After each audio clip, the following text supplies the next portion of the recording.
আমি কোনোদিন গোমাংস দেখি নাই, কিরূপ আমাকে এনে দেখাতে হবে।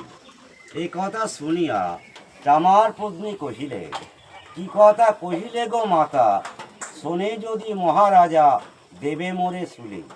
রানী বলে, ভয় কেন তব মনে, লুকায়ে আনিবে মাংস কেহ না জানিবে।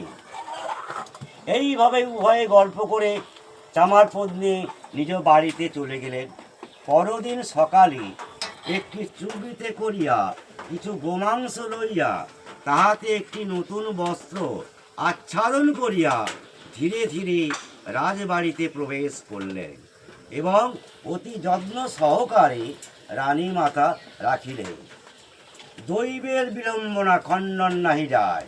সেই রাজবাড়িতে একটি ভিত্র মানে একটি চাকর ছিলেন। তিনি মহলে গিয়া রাজাকে